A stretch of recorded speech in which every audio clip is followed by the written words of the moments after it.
All right. All right. Here we go. Yeah, it has been a while. The latest time I had the live stream was probably 4 months ago before leaving to the US for a short tour and some recording. Now I'm back online, and, that was, of course, a classic on my repertoire in a way, and it was Slate, which I played many times online, but it's always good to go back in time and play something more old school in a way. And I decided to start this live stream series because, as a lot of you know, I started guitar company a couple of years ago, and which is called Inspiria Guitars. And we have been to many shows. We started to have some momentum, and now it was time for me to just kind of share with a lot of people, all the knowledge that comes out from this work that I did in the last now basically 5 years designing guitars. This is, for example, my signature model 7 string. I'm back to the 7 string, by the way. I haven't been playing 7 string for a while. And this is my signature model, Inspiria DLP 7. Today we're going to have a guest, of course. and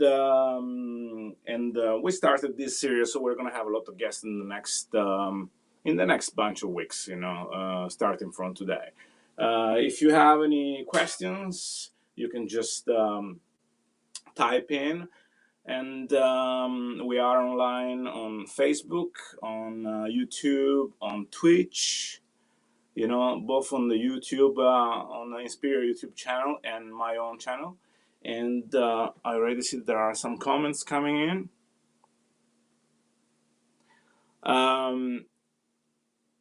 Yeah. And yeah, but let me see. Who is online? This is here in Norway is 9:11. 9:11, yeah. It's 11 past 9 p.m. And I have a guest which is in the US, so still in the middle of the day at this time. But yeah, so let me just bring the guest in. We're talking about an artist of Inspiria guitar, and he has been working with the company now since almost 1 year. So let me just bring him in, the one and only Anthony Carty. How's it going? There we go. Hey, good to see you. You too. You too. And thank you very much for taking the time to do this. Oh, of course, of course. I wouldn't miss it. We had a small rehearsal before, like a couple of hours back. Because today we had a couple of issues with sound and visual and stuff, because the streaming software didn't work exactly like it was supposed to. So we found some solutions. Hopefully the sound is going to be good enough for everybody listening from home. By the way, welcome, and maybe we can start talking about yourself. You can talk about how did you get started playing music, and then we can talk a little bit about how we got to meet each other, So yeah, definitely. So like you said, I'm Anthony. I'm from the U.S., typically the East Coast. I was born and raised in Southwest Virginia, Eastern Tennessee area. Um, yeah, I grew up. My dad was actually a pastor, so I grew up around church music for a while. My sisters all played and sang, and I tried actually learning guitar when I was about 8 years old, I think, and I absolutely hated it. Don't know why. I just couldn't get into it. The chords, everything just made me mad. And I was like, it's same with me. I started actually, I think it was 7 or 8, probably 8, but it didn't work out. It was too difficult. That's why I usually suggest to the parents to bring the kids to the guitar schools and stuff like that when they are like 10, 12 or something like that. Because guitar is a physical instrument. So it's kind of really difficult to get the sound out of the guitar and to really understand how it works. It's not like the piano. I have a keyboard here, which you just push down the thing and it makes sound. To get the sound out of the guitar is a big deal, especially if you are small and the guitar is big and all this. So in this case we are related. I started to play guitar officially when I was 13, because when I was small, like 7, 8, I was too small. It didn't work out. But anyways, just keep going. Sorry about the interruption, but I really want to say that it's a common thing. Yeah, definitely. No, I actually started again at about 13. I had a friend who was playing, and I was like, "Well, this is cool." So I picked it up, and I started messing around, trying to teach myself some stuff. It was a little different stuff than maybe what I was learning initially in the lessons.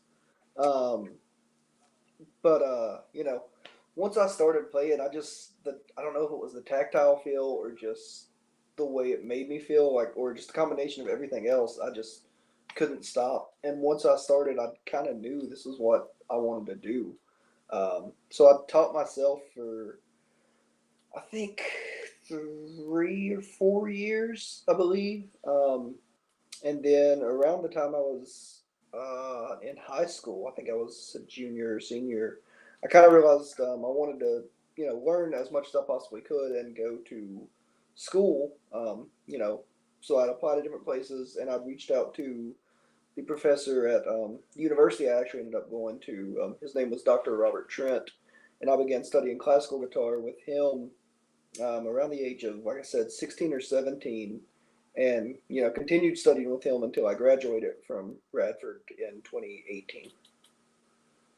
And then, But you know, just one question before starting studying music, when you started by yourself learning, like I guess songs and chords and scales and stuff like that. What did you play at that time? I mean, what was your first approach in terms of songs?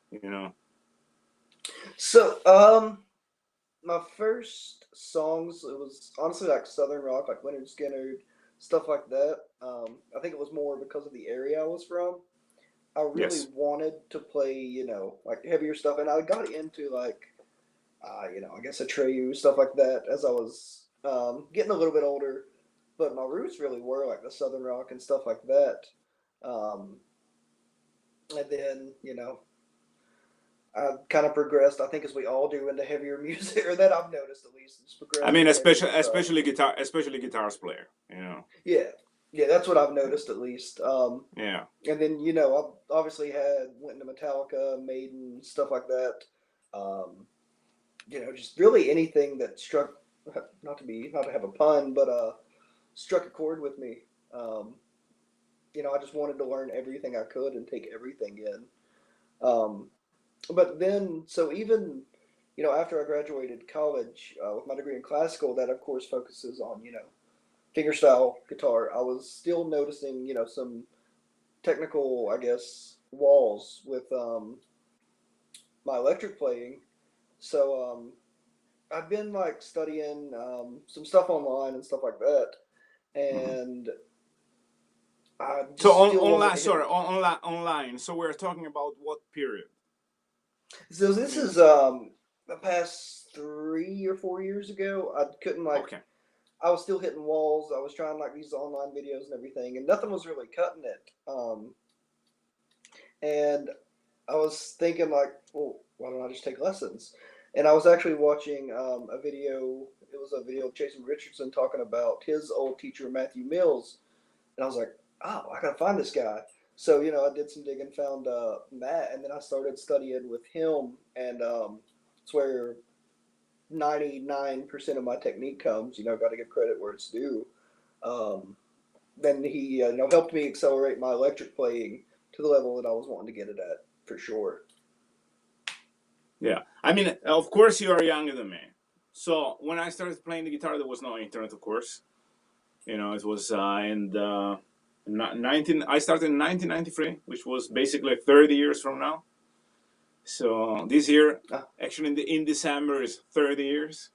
But when you start, did you have the internet when you started playing the guitar, yeah, or so did we you start had. before it? So I was like right on the brink because I was born in '95. So when I started playing, it Wow, was about you're young. 2000. Yeah, I'll Yeah, take it. I don't feel it yeah. sometimes, but I'll take it.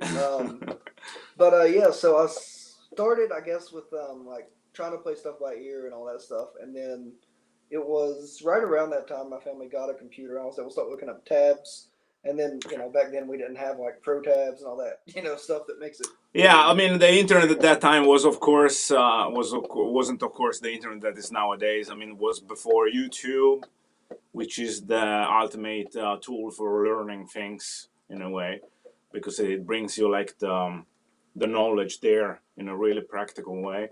But I mean, 2000 was already like the internet was already like offering some possibility also in terms of distributing music. It was the beginning of the end in a way of the music business, but the beginning of the digital distribution and all that.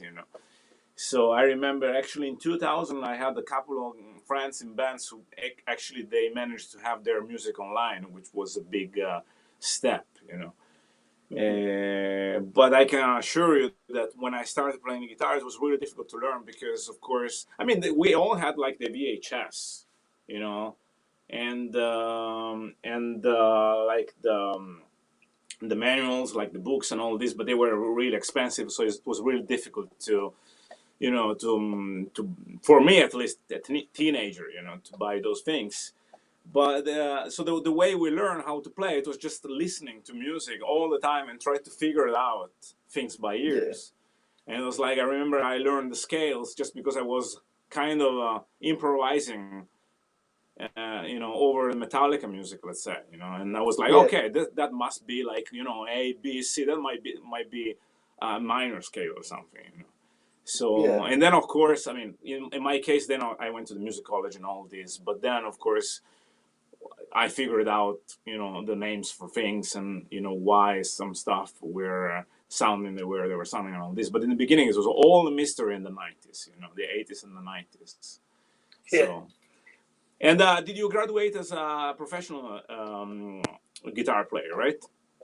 Yeah, so I graduated with a degree in classical guitar performance from Radford Classical guitar. University. Wow, Yeah, cool. yeah, and that's where I was proficient in classical guitar, but I really wanted to do electric, and you know I, like I said, mainly studied classical, so that's how I ended up getting with Matt Mills to take some lessons and everything and study with him, and that's where I got my right hand technique, which if you've seen it, it's um, kind of peculiar. You'll see it in me. But You'll see it in Jason.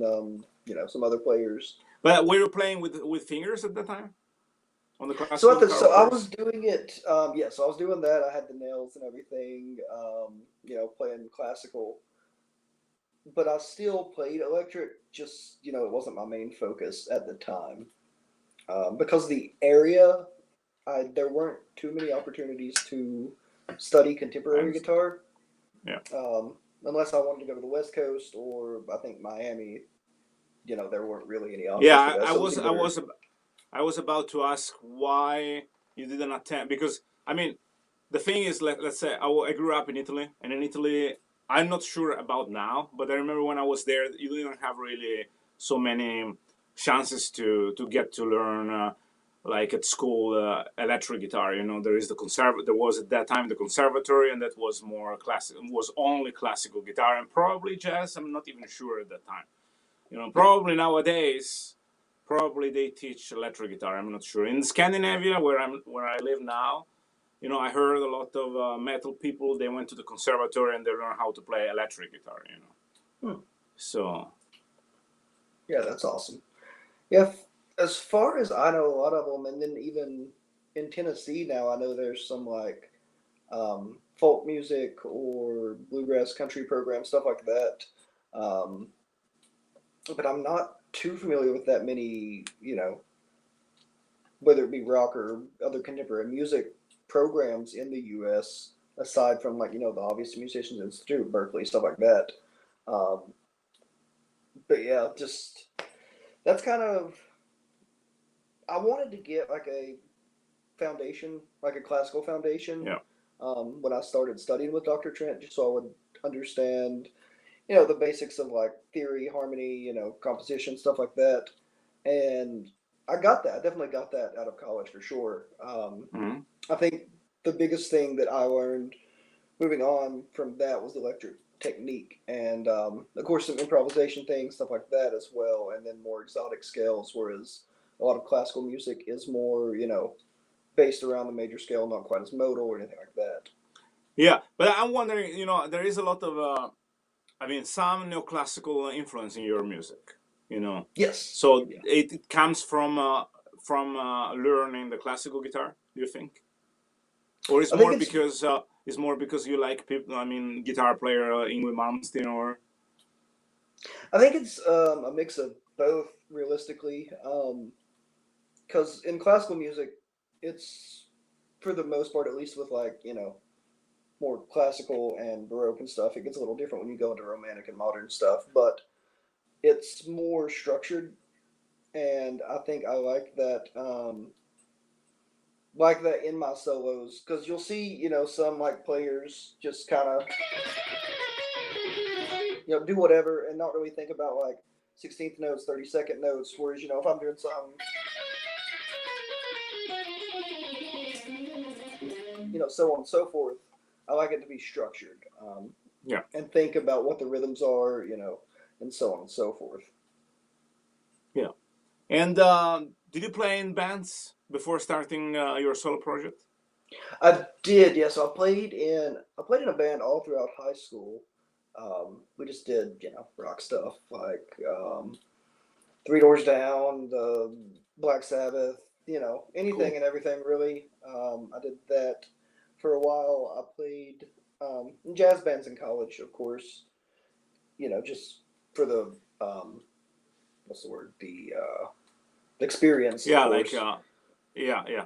I mean, it was Yeah, organized by the school, putting right. like Yeah, and class together. Yeah, yeah. yeah. So I mean, That's it was something that. technically a class, but it was at the end of the day a jazz band. Yeah, but at the Um, end of the day, it's a good way to practice what you learn at school and make it work in a band situation because, of course, it's really different to.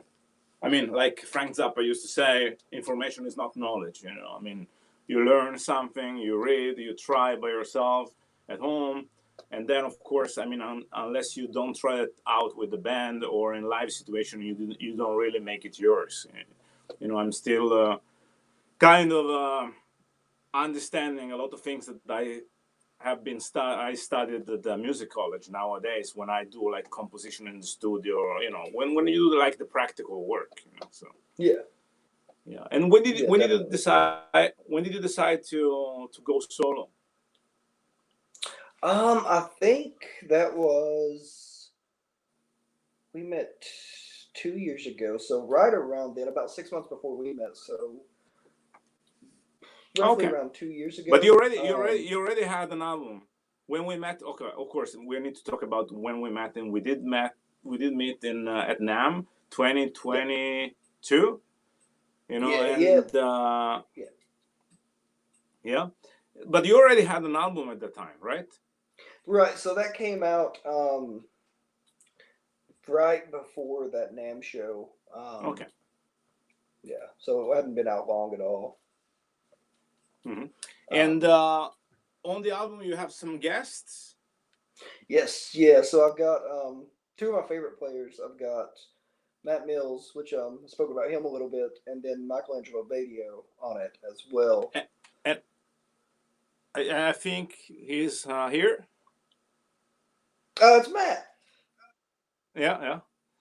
And he's asking what are the pickups, and I guess he's asking about my guitar because I played the song in the beginning. Those pickups are, believe it or not, those are the Inspiria pickups, the one that you have as default on the guitar. This guitar, I think this 7 string here, it sounds killer. You know, on my A string guitar, my own, I have Lundgren pickups because I'm endorsed by Lundgren. And I have the M8s. But on this 7 string guitar, I have like the pickups that we have when we build the guitars. And I think it sounds really good. I mean, now it's difficult to hear the actual sound because I have an open microphone, and there is a lot of reverb in the room.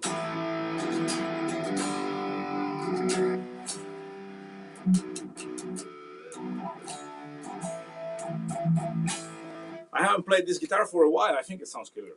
I don't know what you think. I mean, Yeah, from no, there, of course, it's a bit more difficult to understand that. But and here, I, Lundgren is the best. Yes, it is. very nice, very But nice. anyways, back to us. So, and then you have another guest, which is Michelangelo. Yeah, Michelangelo Badio. Yeah, Yeah. yeah, that was pretty How many exciting. tracks did he play?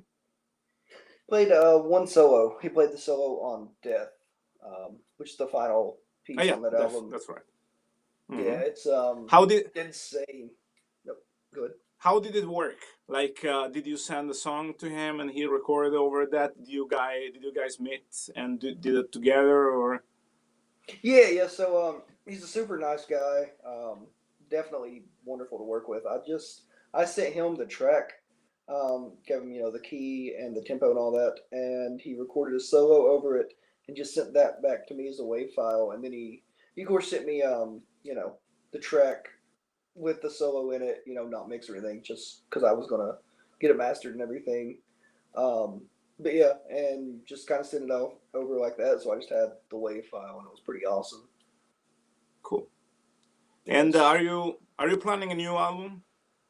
I am. Yeah, so I'm actually working right now on a. Actually, I don't think I've made an announcement on this yet, but a metal Christmas album. I'm going to try to Wow, have done in wow. the next month or so. Um, and then, of course, I also have another solo album, but I'm also in three different bands right now. So Okay.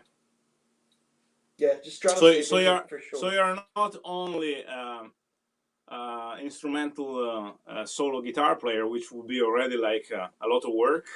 Actually, it is a lot of work because you are by yourself, but you're also in Yeah. bands. Yes. Cool. Yeah. I'm in three bands right now, three different Hmm. projects. Cool. And I've got what kind of music? All different kinds of music, or yeah. So they're actually all pretty different. My solo stuff, of course, it's instrumental. It's technical hard rock metal type stuff, and then I'm playing in a country and southern rock band, which kind of goes back to my roots, which we talked about. And then of course I'm in a hard rock band with some friends from work, and then I'm also have a project with a friend I actually met over Facebook doing some covers of songs, and we have a project that we're getting ready to release a single on here sometime soon. cool, So cool. And yeah. how does it work? Like your writing process, and There's yeah, So there's a and few also different sorry, and also the recording process as well. You know. yeah, so there's a few different routes like with my writing. I think the most organic is when I'm just playing around on something. Um and it just something like I start playing something like, oh, that sounds good. This sounds good. And I just keep messing around with something until I've got something, and sometimes it just flows. I'm sure you've had that happen where like you just can write, section A, section B just in a matter of, 30, 45 minutes. To me, that's definitely the most organic, and that's the way I like to write, but it doesn't always work like that, with deadlines and stuff like that. Um, and that I think is where it's important to have knowledge of theory, knowledge of composition and stuff to know what would work, what wouldn't work. So you can try, this idea versus this idea, and then, kind of compare and contrast. I try, and when I first started learning, theory when I was like, I guess 19, 18, 19 years old, I almost felt constricted by it because I'm like, oh, everything has to be diatonic. It's gotta fit in this scale. It's gotta fit, either this or that. And thankfully, in the later, past few years, I've been able to break from that and know, you know, it should, in theory, unless you're doing, atonal music or something, work. But it doesn't have to. If it sounds good, it is Yeah, good. of course, you know there are guitar players and musicians in general who don't know music theory, which is perfectly fine. I decided for me it was really important to learn because we're not all the same. We don't all write in the same way and all this. So, and I, but in my case, I started to play the guitar before I really understand the music theory. So I started to write music before to know what I was doing. And of course now and still, in a way, still the process is still the same because everything is really spontaneous.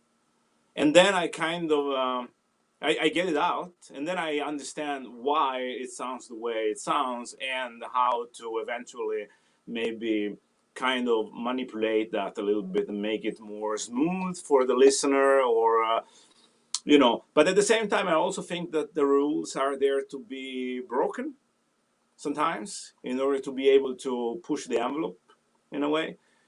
So I'm wondering, did you start to compose before you were starting music composition? I never really studied music composition. I studied music theory and harmony for improvisation and all this. Composition, Yeah. not really. I had a couple of courses at school, but it was not really like explained in a really simple and understandable way. So I didn't really care about that. So did you learn how? Did you start to compose before learning music Yeah. theory? Yeah. So I would definitely, like, I would just kind of notice in the songs that I learned what notes would work and say, like, this song, oh, all these notes seem to work together. So I can use all those. And that's kind of how I started before I had learned anything. And then even after learning, like I said, it was more classical. So, there's supposed to be no like parallel fifths, stuff like that. Obviously when you're writing rock and stuff, any Metallica that kind of goes out the window a little bit. So, Yeah, yeah. learning it helped, but also, like you said, knowing when to break them is, also almost, I think, a bigger tool to have sometimes.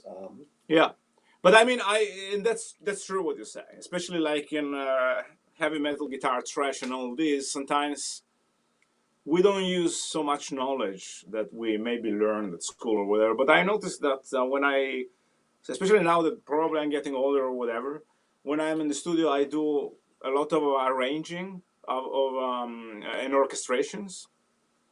And I think that helps, especially when you deal with violins and orchestra and all kinds of stuff. Even though, like maybe there's just one drone on the guitar, just one rhythm, just with one note and whatever. But at least you know how to orchestrate the rest in order to harmonize the whole thing.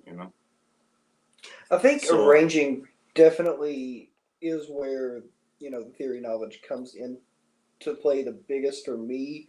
Because like I'll write, my main my rhythm, and then I'll put a lead over it or something like that. But then when it comes to writing the harmonies or writing other parts, whether it be synth, whether it be strings, whatever it is, that's when it really comes into play. Knowing, what you can and can't, yeah, use, or what would sound the best, probably in that situation. I guess is the best way to yeah. put it. And I think that after a while that you do that, your ear catches up in a way, and sometimes you don't even have to think about that anymore. I don't know if you have the same feeling. But Oh, definitely. sometimes I feel like, oh, how should I go now? I mean, and then I write down the chords and all this and find a solution to that. And after some weeks or whatever, it just comes out natural. So that's why I think I kind of, in a way, process the whole thing in a way, you know. Definitely. Yeah. So when you're recording like your stuff, are you keeping in mind, especially when you're playing on the eight string and stuff, is that like what you have in mind, or your low end, or are you still thinking of it as the mid range, where a guitar would sit? I usually I don't think I really compose like thinking about the structure of the instrument. It's Hmm. more that I have a vision or an idea, and then I can try to work on that. And I believe that that's a more mature way of composing. I'm talking about now. Before I was really like kind of closed into my box, and let's say all the metal songs are on E, all the rock songs are on A, if you know what I mean, like AC/DC play Yeah. on A, Metallica play on E, and Yeah. but now it's more like I start from an idea which is kind of abstract, or maybe I have a melody in mind, and then I kind of try to arrange that, and I use the low end of the A string guitar just if I need that. In fact, if that's why I'm playing the seven string. I mean, the song I played in the beginning was written with an A string guitar, you Hmm. know. But now I arranged that on the seven string because the next week I have a show in Italy, and I decided to bring the seven string to just show that and do demos and stuff like that. So I think, in general, music is completely unrelated from the instrument you're playing. Can be played on piano or guitar or whatever. And that's something I think about now that I'm 43 years old. Probably when I was in my 20s, I was looking for the perfect riff. Hmm. Also because we get inspired by bands from the 90s, the 80s, who were really good at finding, those kind of catchy riffs on the guitar. Yeah. So I think that my composition changed a lot in that from that point of view in a way. But anyways, you're wearing the guitar. I'm wearing the guitar. I already played the song. Maybe you should play something. Yeah, What do you definitely. think? Yeah, I can do that for sure. I've got the Okay. first track off of my album, The Four Horsemen Conquest. So, yeah. Okay. Conquest. Yeah. Okay. Let's do it.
Yeah, great job. Thank you, thank You you. hear me now? Great job, great job.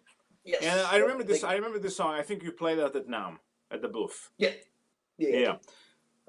did. You played at the booth this year, and you're gonna play again now in January. You know, and now NAM 2024 is gonna be again in the winter. In January, it's gonna be 4 days. You're gonna play at the booth with all. I mean, some of the other artists of Inspiria guitars. And I have a question for you. Where can we find your music? Are you on? Anywhere, Yeah, are you on Spotify, anywhere. Apple Music? Cool. Yes. So And Spotify. yep, Yeah, I was just gonna say Spotify, Apple Music, Amazon, anything. If you're listening to YouTube, they're on YouTube. cool. And do you also have like physical merchandise like CDs, LPs, I or still have a couple CDs. I've got some more I'm getting ordered as well. So yeah, then you should bring a CD for me at NAM, please. oh, definitely for sure. Yeah, yeah. And so, what do you think about like the digital distribution those days? I mean, I don't know if you're when you started playing the guitar. I mean, playing in bands and stuff like this. Probably it was the period of the change. We were still Yeah. selling some CDs. You know, it was the beginning of the digital distribution and all this. How did you live the shift in a way? Was it Um. difficult to adjust, or you saw that coming and you were already kind of ready for that? You know, being older for me, it was more kind of difficult to kind of figure it out. I didn't really know, and I didn't really care at the time where we were going. You know, and it took a little bit of time to kind of to figure out where we were going in a way. You know, to understand how to make a live with music and all this. What about your experience?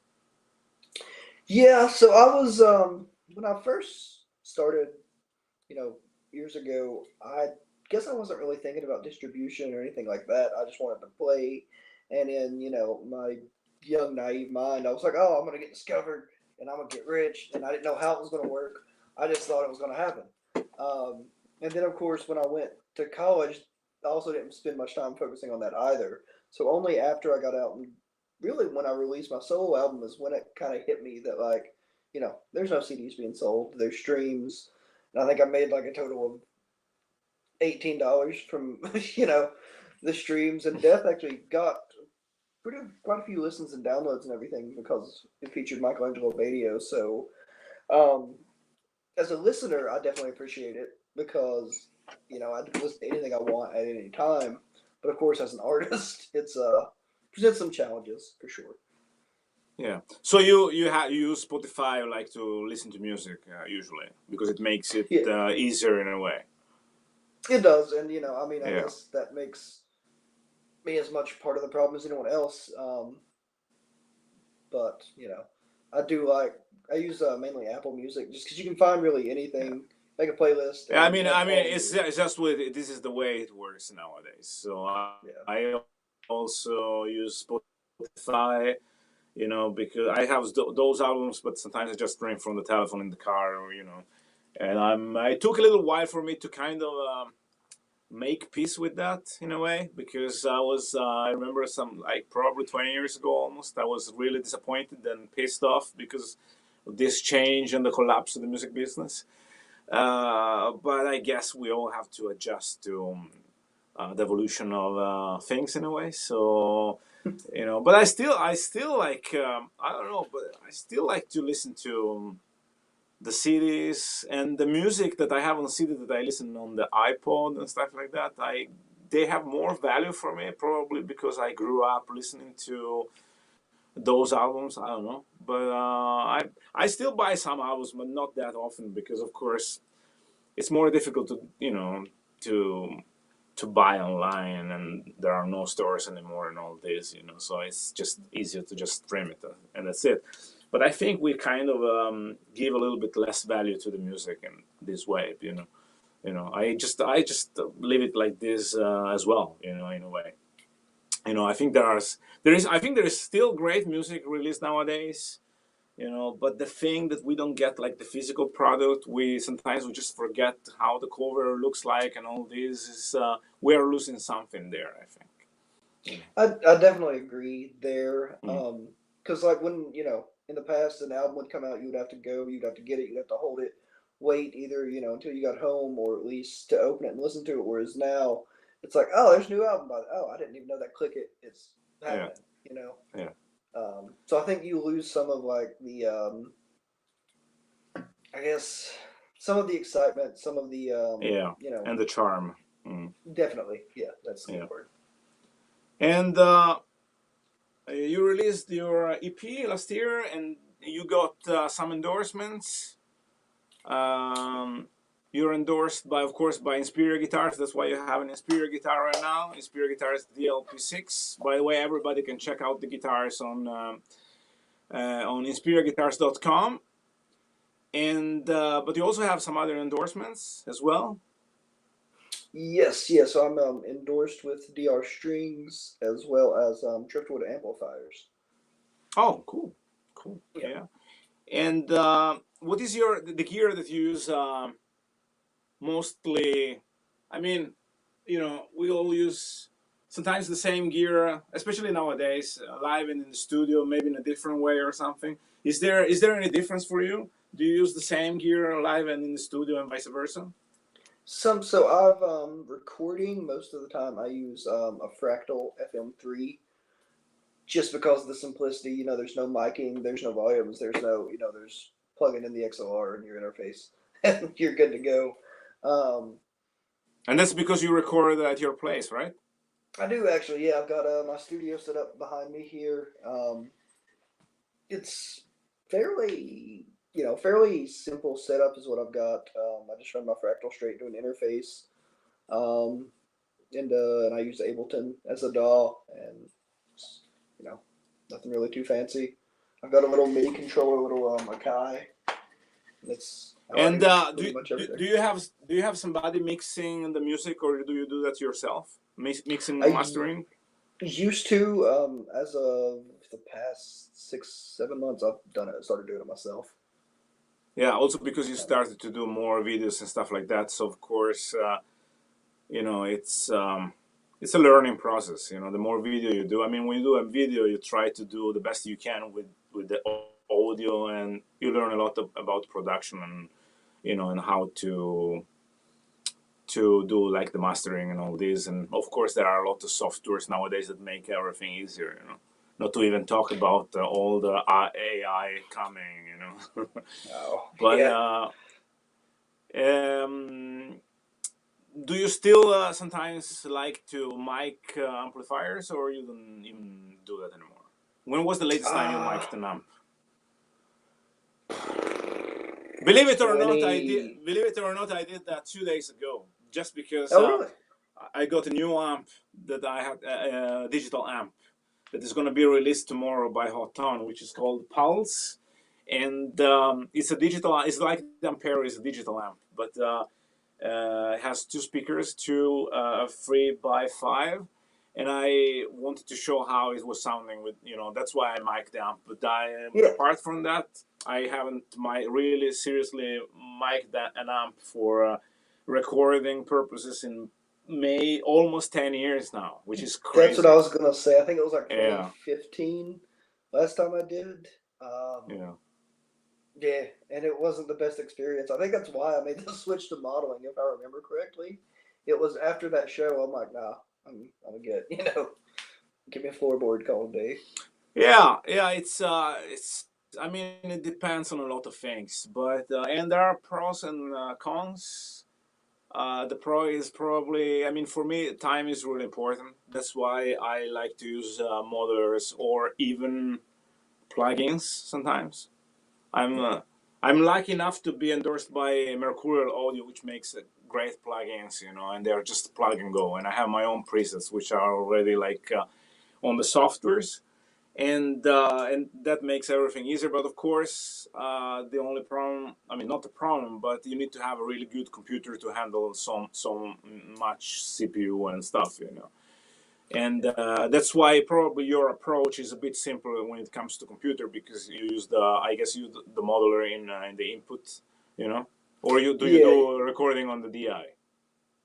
no, I do. I put the modeler on the input, just to save the DI because with Ableton, and of course, I use drum programs and everything else. I think if I were to use plugins, my computer would just blow up. But so it saves a lot Yeah, of yeah, yeah. CPU. Well, like mine is blowing up. It's at the end. I need to buy a new one also because you get more softwares and stuff like that. Of course, you need to change computer to make it work better. Yeah. But I mean, timing wise, of course, using those devices, modelers and plugins makes all the difference in the world.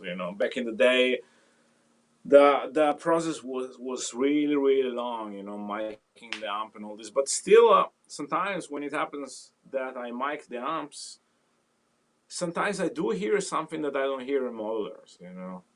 Especially more when I play, but also like when I listen back and stuff like that. But I mean, at the end of the day, when you do the mix and the mastering and all this, there is no, for me, for my music, there is no difference at all.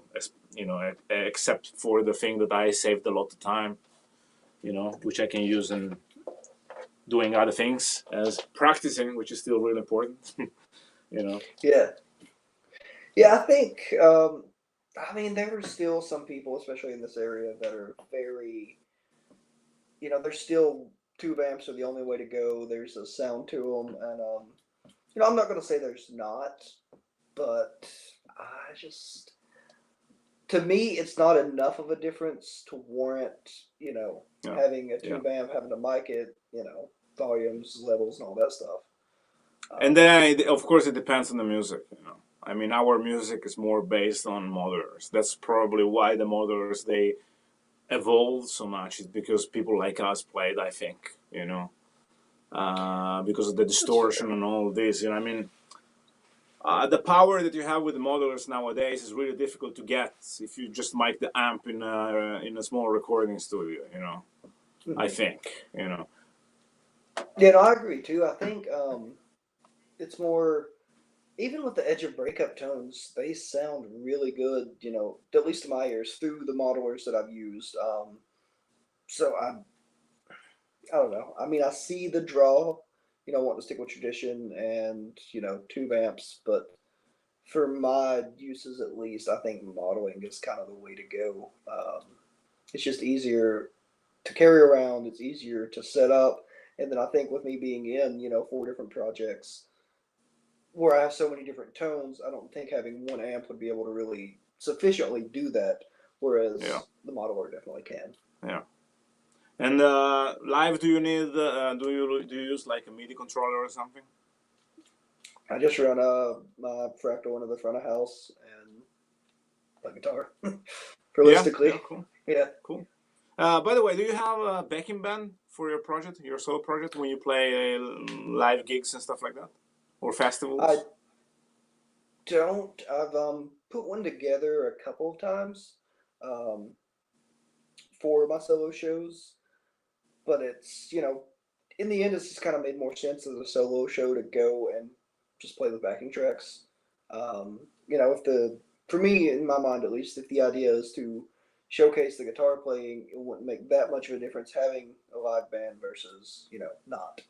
I have had some guest players and stuff, or of course, but to me it just makes more sense, especially and it's I think a lot of it has to do with the settings that I find myself playing my solo shows, whereas it's Hmm. more like trade shows, it's more clinics, it's more stuff like that, versus full out. And I've done concerts as a solo artist with tracks, and they went fine. I think if I were to go, book a tour or something, I would potentially look at getting a band. But until then, I think I'm just going to stick with tracks for right now. Yeah, I do. I do play with on backing tracks a lot, and I mean, I think having a band and playing with backing track is completely different, and you don't. I don't think you can expect that playing with the band you're gonna achieve the sound of the album or the performance of the album, of course, especially because we use a lot of drum machines and stuff like that. And especially because I mean, if you want to have some guest musicians, you want them to use their full potential, and they can just do that if they feel comfortable with what they play, the way they play, you know. Yeah. So, and that's why I played a lot with backing tracks, you know. But you know, playing with bands would be more. There would be probably more improvisations, and that's why it would be fun in a way to do it, you know. Yeah, I was gonna say I think it takes some of the spontaneity out playing with tracks because I can't look at the drummer or the bass player and be like, let's extend this chorus, let's do this again, to give myself more time. Or if the crowd's feeling something, you can't adjust to it the way you would with a live band when you're playing with tracks. Mhm. Okay, So let me just listen some. Reading some comments because we have a lot of comments, believe it or not.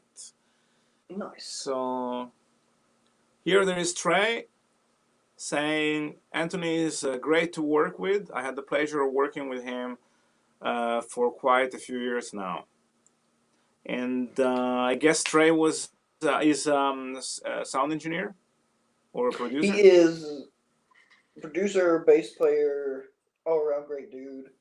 I've known him for 10 years longer. The first show we played together was the last time I mic'd an amp, so he probably remembers Ah, me okay, having some okay, yeah, trouble yeah, with that. But yeah, no, I just finished actually doing a guest solo on a single of his that should be released in cool. the next month or so. So I'm pretty excited about that. You're very busy, man. You have a lot of Try. projects and stuff, which is good. It's good. Yeah, I And try by to the stay way, that way. yeah. And by the way, I mean, okay, now we read some comments, but you're working with a big agency at the moment, right? Or like Uh, a management company, let's say, which is yes, Extreme EMG. Management That's Group. right. Yes, Yeah. EMG up Extreme Management Group. Got a few things cooking up right now, and I do have a show with Matt Mills and Joe Stump in December. I'm pretty excited about, and then I have, I think, 4 separate gigs with the bands coming up. So yeah, I think I'm pretty swamped, but yeah, I think we're talking, potential tours, some deals maybe. So we're gonna see what happens with that, but that's very exciting as well. And here we have Ben Williams, Yeah. who is saying that NAM 2024 isn't ready, and that's true. At least for me, it's not ready. Working on it. You know, I have, as I said before, I have a show coming with Inspiria guitars in Italy next week at the SHG guitar show, which is in Milan, and I'm performing as well. You know, showing and demonstrating the guitars. Me and my mate Laurent Bernadac, which you met last year, the violinist from Yeah. France. And it's gonna be like a couple of days shows, and then I'm gonna be back to the office and start working on NAM seriously, because now actually NAM is gonna be in 2 months from now, 2.5. It's You hard to know, believe. I so was talking about that earlier. yeah, It's I had to be really. I love NAM and all this, but the thing that NAM now 3 years ago was in June, and then last year was in what, in April, April. you know, and this year is in January. It makes everything more complicated, you know. Yeah. So I look forward when it's gonna be 12 months time, because you know, with those 8 months period, you stress a lot. You need to prepare more instruments, you know, and then of course, I mean, I'm on the other side of the planet, so for me it's kind of more complicated to get things ready, you know, logistically wise, you know. Yeah. So yeah, NAM 2024 isn't ready. That's true. Let me see. And then again, Trey, he was talking about the digital distribution. It's easier to distribute and get music out there, but money wise, of course, is was devastating for the industry, you know. Or at least, I mean, there had been a shift. I mean, there are still ways to make a living in the music industry, but everything works in a completely different way. You know, is there something you want to add? Yeah, I was gonna say he brings up a good point. There are people, in Germany and Japan who have heard my stuff that there's no way, before they would have been able to. And also, unless you had a CD with you, you couldn't just be like, "Oh, hey, listen to my stuff." Um, if it wasn't, sitting on a store shelf or something. So it does present that opportunity for sure. I think it's very saturated. The market is very saturated now with so many artists, which is a great thing. Um, you know, I don't know. I think sometimes some people are wanting it to happen, just happen more so than, you know, grinding like, they used to back in the day, touring, playing shows, do all this stuff. People are just more expecting it to happen and then be, the next big thing. Yeah, I mean everything, of course, changed, and the whole technology, I think, that took over. I mean, even like production wise, I mean, we are saying everything is easier because of the modelers and all of this, and making music became, in a way, technically, let's say, easier. It doesn't mean necessarily that the compositional wise it is easier, and I still think there are some good bands and there are good artists, but it's just a small percentage, in my opinion. Sorry to say, you know. But this is also because you say like the market is saturated, and that's because everybody have the opportunity to produce and distribute an album or a single, or. So Yes, so I think the pandemic had a lot to do with that when everyone was getting audio interfaces and, getting microphones and getting a setup to do stuff. And now, with that, you can you can record your stuff, you can release it. And I think, and I don't want to sound harsh or anything. I think some of that has to do with, back before this, you would have to spend a fair amount of money to get studio time and all this and really reflect if your craft was there or not. And then now you don't really have to do that. So, yeah, and you're really busy. Do you teach? Do you I teach do. I music as do. well? I do. Yeah. Yes. I have private students that I teach. Um, and that's a really big part of you know part of it, and it's one of my favorite parts of it. Honestly, it's just Wow. seeing like that Cool. moment when something clicks with a student, and that's really like because I used to remember when I was learning and like something I've been working on or thinking about, and it would click. I would be so excited to go home and just play and run it and do whatever. And so seeing that happen with my students, it's awesome. It's great. I teach as well. Believe it or not, I teach full time, and so I do a lot of different things. During the week, I usually teach from Monday to Friday, and in the morning, I do other things in the studio, and the weekend and whatever. But then I have the company and and all this. But what age range usually do you teach to? I guess a lot of different ages. Hmm. Yeah, I typically here lately, I've been, I won't say more selective, but more conscious of ages. Whereas in the past, I used to teach and I would have anywhere from age 5 to, 95, whatever. But I think more lately where I have been so busy, I really want some students who are really trying to progress versus I've had a lot of in the past students who their parents wanted them there and they didn't want to be there. So it wasn't really beneficial for either party. But right now, I think my youngest student is 14 or no 16, and then I have older students that are around 50ish. Yeah, I think like a good age is like 14, 16, and stuff like that because they start to understand the thing, practicing, getting good, and they are really interested. They are there because they are interested in learning, not because they have nothing else to do, if you know what I mean. So Yeah. it's, and they understand like a lot of different things that are, they have deeper meaning and all this. So I really like to teach to teenagers usually. And yeah, you want to play another song? Yeah, I can do that for sure. Yeah, and then we can try to play something together. You know. Yeah, that sounds good. Yeah, we'll I see how mean, it works with. playing on. Just another question. Do you teach online as well?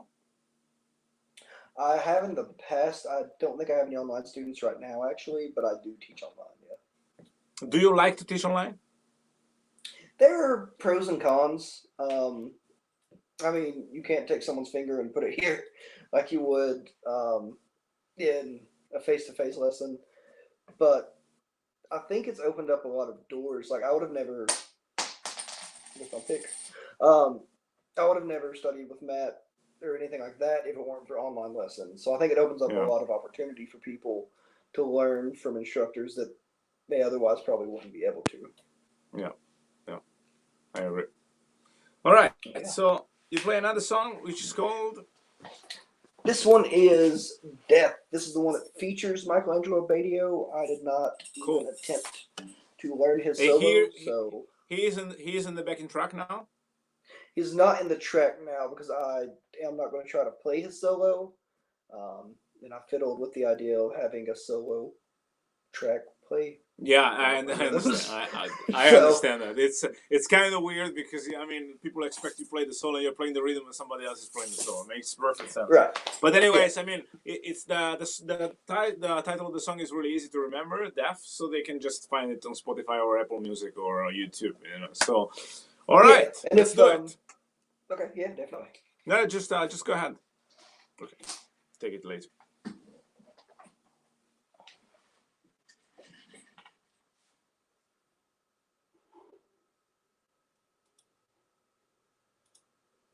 Oh, yeah. Won't you inspire me over for another year? What is it that I can't see? But I still am taking over me.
Great job.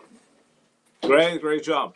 And I like the part. There is a part of the song. Believe it, I mean, I'm not sure if I'm right saying that, but okay. You didn't hear a single word that I said. I did No, not did you know. hear I me? did not. No. Okay. Um, Congratulations. Great performance.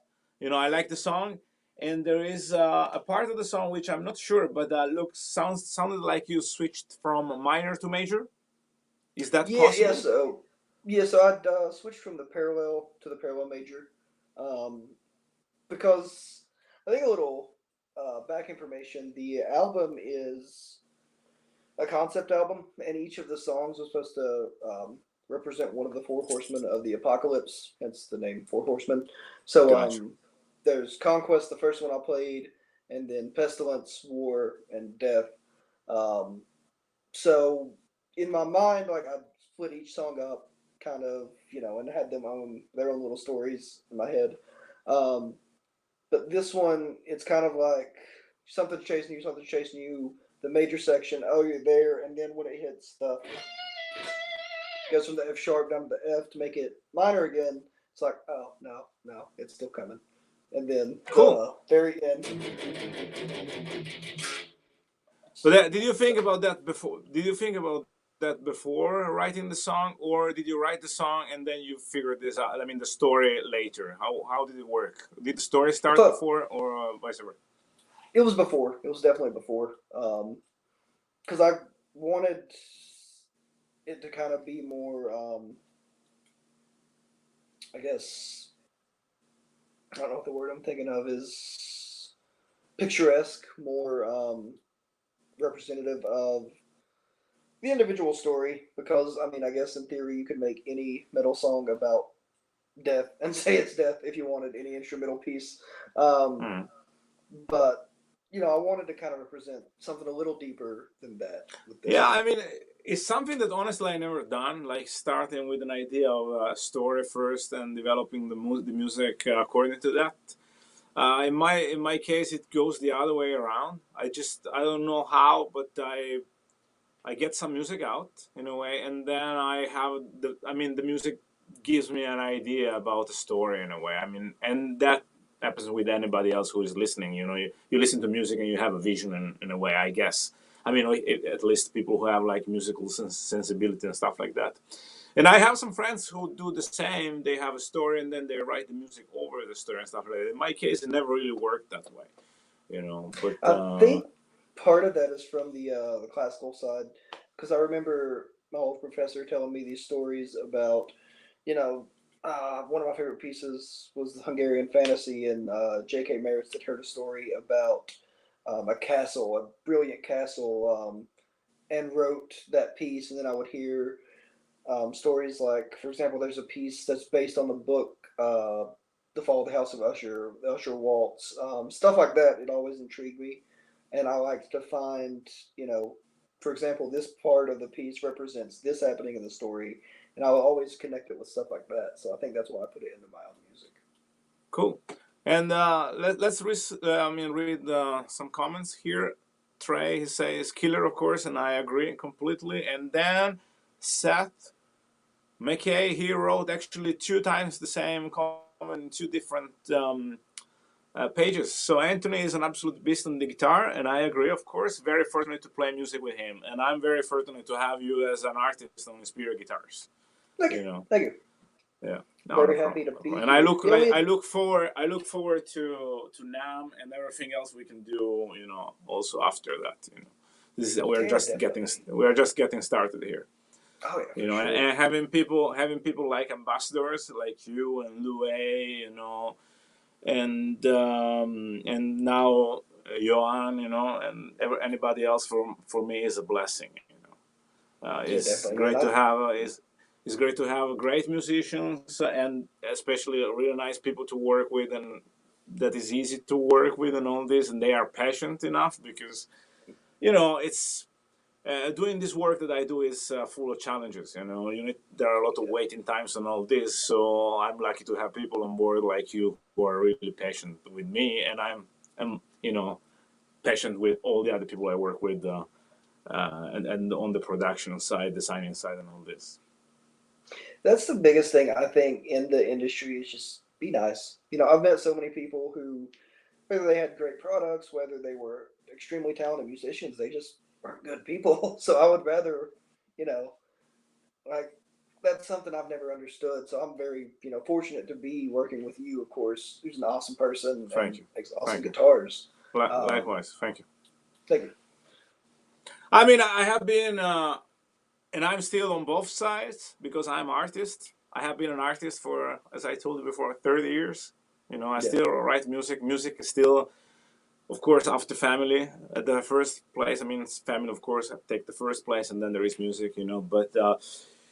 But always been a really important part of my life. And I have been artist with bands, and I have been solo and all this, and I travel all over the place, so I know how it is. And I have been with companies before, with good companies, bad companies, doing good products.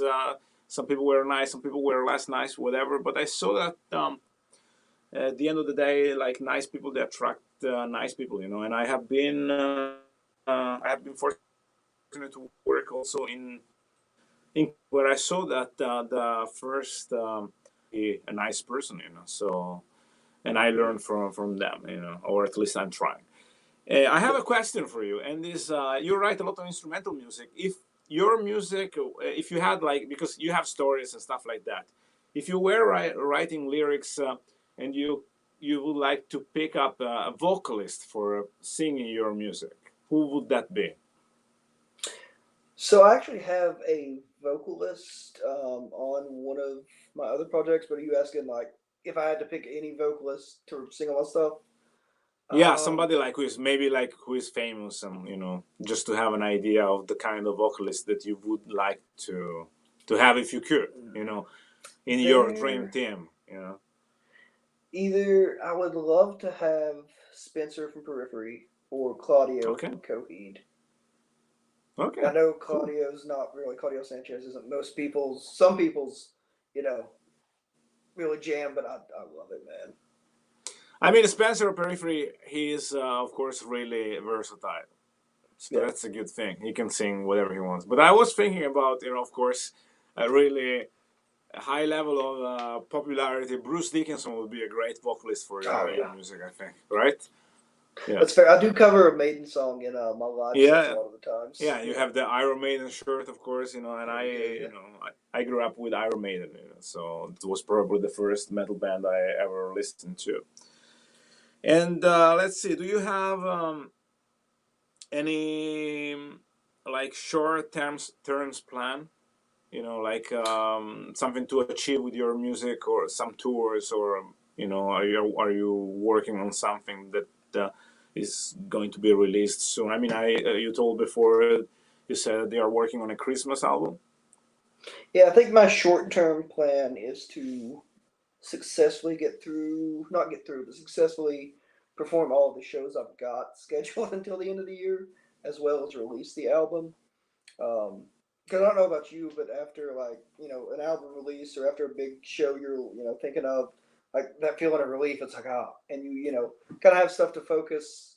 You have time to focus on things that you maybe didn't have time to while you were preparing for that stuff. Um, so yeah, You, that's you, my me- goal you, is you just are you successful. are you talking about like you make an album and then what do you mean exactly? You're focusing on things that you didn't have the time to focus before, like other plans and stuff like that. Yeah, kind of. Yeah. So when I have like solo shows, I can't really focus too much on other things. Or when I have like 3 or 4 band shows coming up, I try to tend to focus on that. When I'm Yeah. writing, like I tend to focus in on one thing, um, to a fault. Um, but yeah, really excited that I'm busy. I think my short term goals are to finish out the year healthy and become successful, I guess, with all these shows and the Christmas album. Yeah. And long terms, like a couple of years from now. Yeah, I would like to, honestly, I would just like to see the projects that I'm in now grow to something bigger, and instead of working, full time doing something else, this spend more time because right now it's half and half, and I would like to be able to focus more on my playing and my writing, and recording. Yeah. Do you play 7-string guitar, 8-string guitar, or you have any I plans of expanding your I do, yeah. like sonics research to that or something like that? Yeah, so I've actually been playing a lot of 7 string. I talked to you about that earlier. I'm getting to get me a Satin 7 string Inspiria Hmm. um, sometime And soon how do because you have it tuned? Do you own a 7-string at the moment? not at the moment. I don't have one. Mhm. I've been playing for a while. One I normally tune to drop G sharp. Drop G sharp. Yeah, so I have step down and then Yeah, drop. Yep. I think because here we have Johan, which is he's from France. He's a new endorser of Inspiria guitars, and I did the setup because for every single guitar by myself. I want to make sure that the artists they get the best setup that I can at least. I know that you have Yeah. a really good guitar tech who is way better than me to do setups and stuff like that, of course, because and he does a lot of things, technical things, who is a Curran. Oh yeah, good on Curran. But every guitar that I ship it personally, and some days before I do the setup, change the strings, and make sure that the guitar is functional. I test it, doing recording and stuff like that. And I did the setup to this guy whose name is Past and Secret. It's his solo project. His name is Johan de la Salle. He's from France, and I think he's tuned in G sharp. I think. Uh, Nice. yeah, you want to tell me if I'm wrong? I never really played before on that tuning. Actually, believe it or not, I have been a 7-string guitar player for a long time. I bought when I was maybe 19 or 20 years old. The one that probably is one of the best 7-string ever made, which is in my opinion, which is the Universe, Ibanez Universe. I don't know what you think about that, but I of Yeah. course I grew up playing that guitar, so I guess when it came the time to do Inspiria guitars, I tried to combine the experience I had on Ibanez guitar and Les Paul because I'm a big Gibson fan as well, and I think sound wise, Gibson is the best in my opinion, and then of course I mean is about taste and stuff, but playability, Ibanez is the best for me. I've always been the best. I think that could be And why I love. sorry. uh, I was just gonna say I think that could be why I love Inspiria so much because I played at Gibson for 10 years and then Ibanez, and then so you saying that it makes a lot of sense then. Yeah, yeah. I mean, and of course, I mean, the evolution of the guitars, is keeps going on and all this. So, the first guitar I did it was an A string that I still have. Believe it or not, I use it. It was the first prototype. When I did the first prototype, of course, I didn't have any expectations. It came out the way it came out, and then we took it from there, and we kind of evolved that into a pretty good guitar afterwards. But I still have the first prototype, and I still play that. I got used to the neck and all this. It was just the beginning, but the idea was to kind of find a compromise between those two completely different guitars. Yeah. Ibanez, which in the playability is great, but might be a little bit like sounding cold sometimes, and Gibson guitars instead sounding really warm, really thick, and all this, but really difficult to play, and try to find a way to combine those two elements together. Hopefully, in a way, we achieved that, or we're gonna achieve that with the next models. But I was thinking maybe to wrap it up, maybe we can try to play something together. I don't know Yeah. how it's gonna turn out. Of course, we cannot play something too much like rhythmic because we have a delay. Due Yeah. to the things that we are in two different sides of the world, of course. Yeah. Um, but we can try to play some open chords and try to improvise a Yeah. little bit. Even though we have a completely different tuning, so we just need to use the ear. Yeah.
wanna play some chords for me?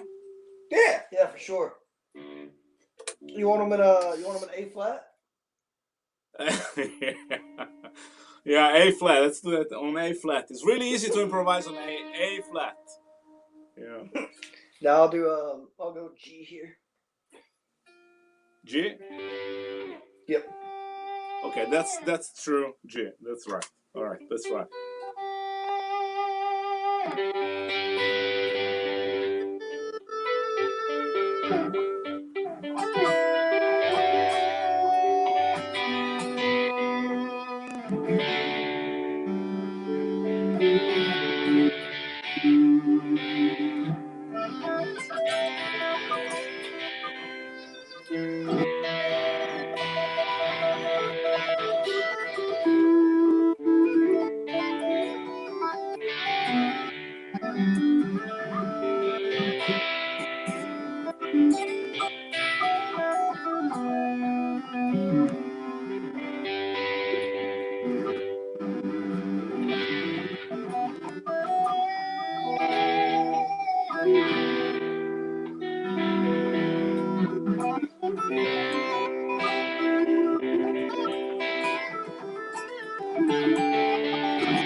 All right.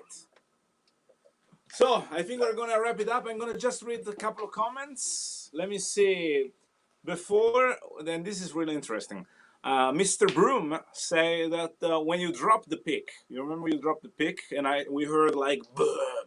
It was a 2 millimeters pick. I don't know which kind of pick do you use. Maybe we can talk about that pretty fast. He is correct. That is a 2 millimeter pick. Well, I kind of win because believe it or not, mine is 2.6. Fair and enough. that's chicken pick, and if I drop it, okay, yours makes more noise, but yeah, it's kind of really thick, and I love it, and when I started to play chicken picks, I never went back to the regular picks again, Mm-hmm. and that has something. And I see there is a different impact with the sound when it comes to the sound. Sometimes I do practice with some other picks, and I feel like, okay, technically, I prefer to have this, and also sound wise, it's there is a huge difference. It's the first thing you use, like the pick on the strings. The same like if you use the finger, you get another sound. So Right. and I think it's good to combine. Do you do like a hybrid picking sometimes? No. It's But interesting actually because my picking technique, I was taught, pretty much pick everything, alternate pick.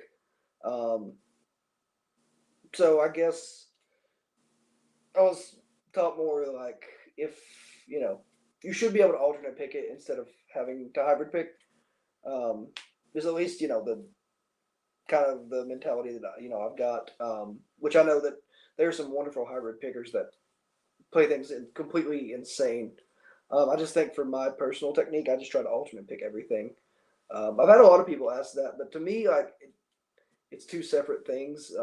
Probably not the best way to think about it, but just, I used to do the same to pick all the notes, but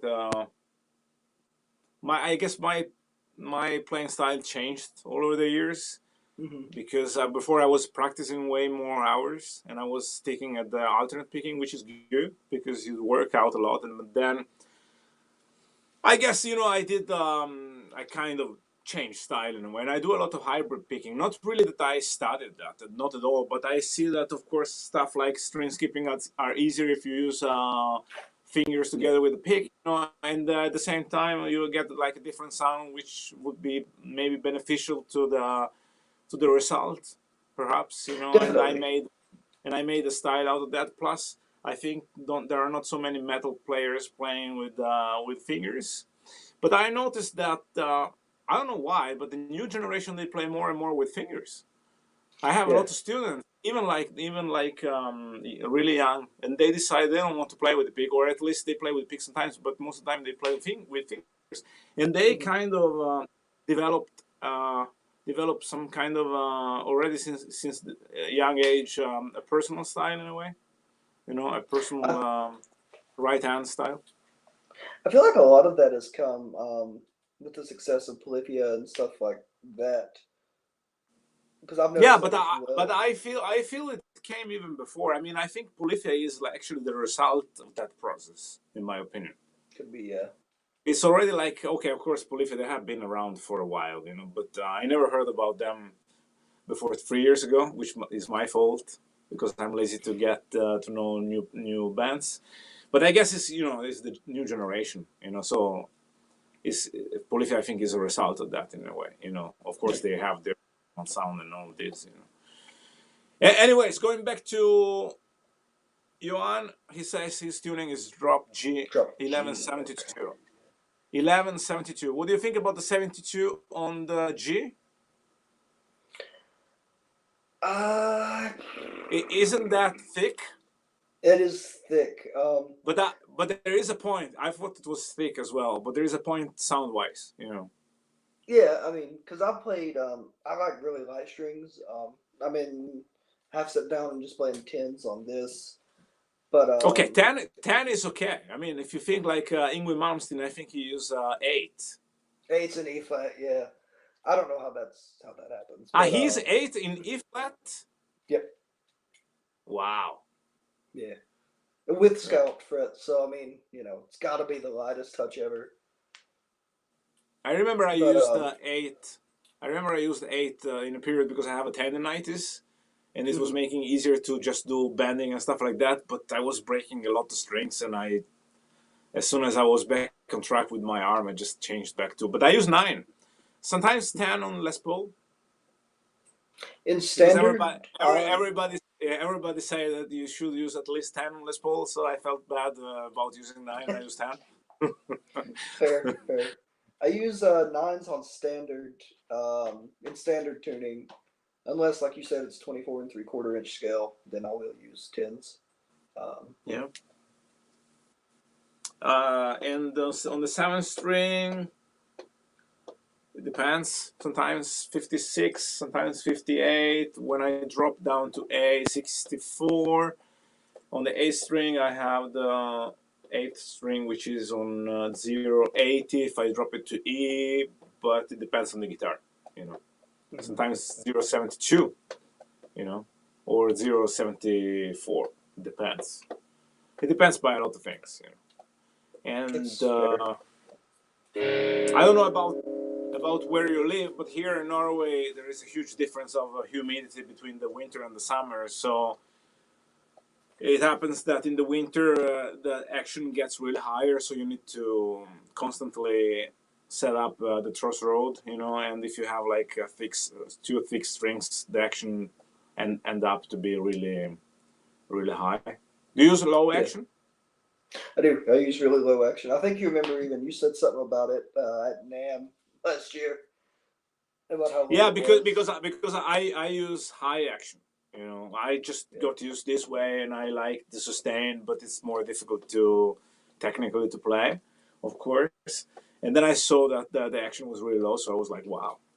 Yeah. Yeah. But of course, I understand that the goal is always to have a lower action that gives you the opportunity to technically be comfortable and still a good compromise with sound, which of course is important as well. I mean, it's the most important probably. So it's always a compromise in a way. But anyways, I think we are at the end, and I want to say thank you very much for doing this, for taking the time. Well, thanks for having me, definitely.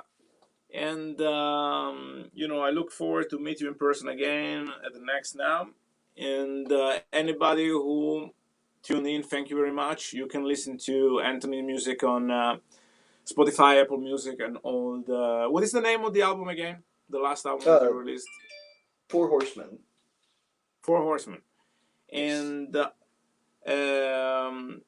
And Anthony is working on some new music that will be available soon. So Inspiria Guitars is going to share all the videos. There is a new video that you did a couple of days ago where you played the solo of Mr. Crowley.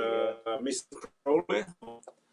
And and I really like the thing because I'm the same. I don't like to play the solos note by note. I like to make it mine, and it's not just like a decision. It's just like if I play it many times, anyway, it's gonna change through the days, the weeks, the months, and the years, and stuff like that. So turning into something else, and I think it's the way it's supposed to be. We all play in a different way. Because to me, that's a solo. Like that's that individual solo section, So I'm a different person, so obviously I'm not going to play it exactly the way someone else did. Yeah, I never really play solos exactly like they are, and I know there's a lot of people out there who do that, which is perfectly fine. But I think I belong to a category of artist in a way, so I can't really do what I'm told to do. Fair. I can just be myself, and that's the way it is. You like it or not, you take it or you don't. Yeah. And that's fine, But so I see that there are some people really, really good at replicating every single note exactly the way it is and the sound and all of this, which is good. It's just not my style. So every time I play a cover, it's gonna be a completely different song in a way. Yeah. Anyways, thank you very much. Thank you very much to everybody at home. And I think this stream went pretty good comparing to the problems we had in the beginning of technical difficulties and stuff. So I'm glad. I see you at NAMM, and I talk to you really soon. Thank you so much again. I see you guys soon. Check out the Anthony's, check out Inspiria Guitars, and subscribe our channels, Anthony's channels, and my channel. And I see you guys around. Thank you very much. Bye. Thanks, man. See you, everybody.